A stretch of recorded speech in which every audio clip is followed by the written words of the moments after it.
বন্ধুরা আমাদের অনেকেরই কিন্তু ফেসবুক প্রোফাইল, ইনস্টাগ্রাম আইডি কিংবা অনেকেরই কিন্তু ইউটিউব চ্যানেল আছে।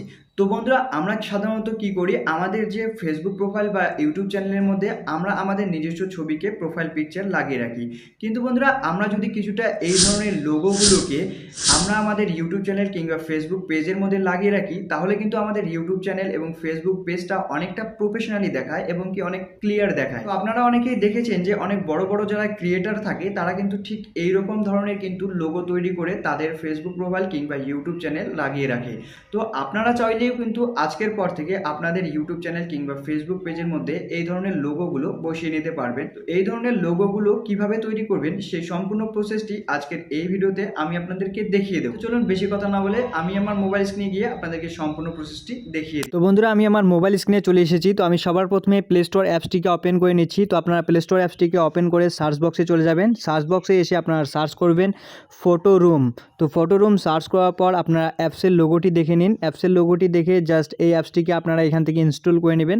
তো আমি ইনস্টল করে নিচ্ছি, বাকি প্রসেসটি আপনাদেরকে দেখিয়ে দিচ্ছি। তো বন্ধুরা আমার অ্যাপসটি ইনস্টল হয়ে গেছে, আমি এখান থেকে সিম্পলি ওপেন করে নিচ্ছি। ওপেন করার পর আপনারা এরকম একটি ইন্টারফেস পাবেন। এখানে আপনারা কন্টিনিউ এই অপশনটির উপর ক্লিক করবেন, তারপর প্লে স্টোর এই অপশনটির উপর ক্লিক করে এখান থেকে পার্সোনাল ইউজ এই অপশনটির উপর ক্লিক করে এখানে যে কোনো একটা অপশনকে আপনারা ক্লিক করে দিবেন। তো এই অপশনটির উপর ক্লিক করার পর এখানে কন্টিনিউ এই অপশনটির উপর ক্লিক করে এখান থেকে যে কোনো একটি অপশনকে আপনারা ক্লিক করে দিবেন। তো দেওয়ার পর নিচে এই আদার্স যে অপশনটি আছে এই অপশনটির উপর একবার সিম্পলি ক্লিক করে দিবেন।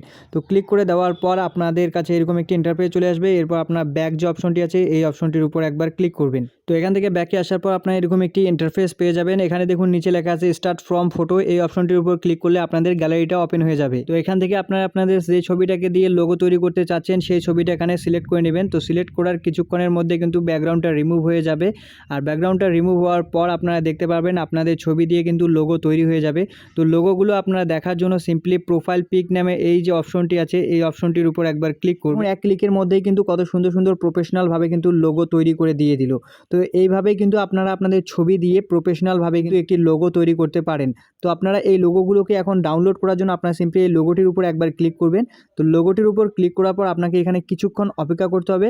তো কিছুক্ষণ অপেক্ষা করলে আপনারা এখানে দেখতে পাবেন অনেকগুলো অপশন আছে। এখান থেকে আপনারা টেক্সটও লিখতে পারেন, এখান থেকে আপনাদের আপনার ব্যাকগ্রাউন্ডটাকে চেঞ্জ করতে পারেন, আরও কিছু অ্যাডজাস্ট করে নিতে পারবেন। তো অ্যাডজাস্ট করা হয়ে গেলে আপনারা সিম্পলি উপরের দিকে কর্নারে দেখতে পাবেন শেয়ার নামে একটি অপশন আছে, এই অপশনটির উপর একবার ক্লিক করবেন। ক্লিক করার পর এরকম একটি ইন্টারফেস পাবেন। এখান থেকে আপনারা সিম্পলি সেভ টু গ্যালারি এই অপশনটির উপর একবার ক্লিক করবেন।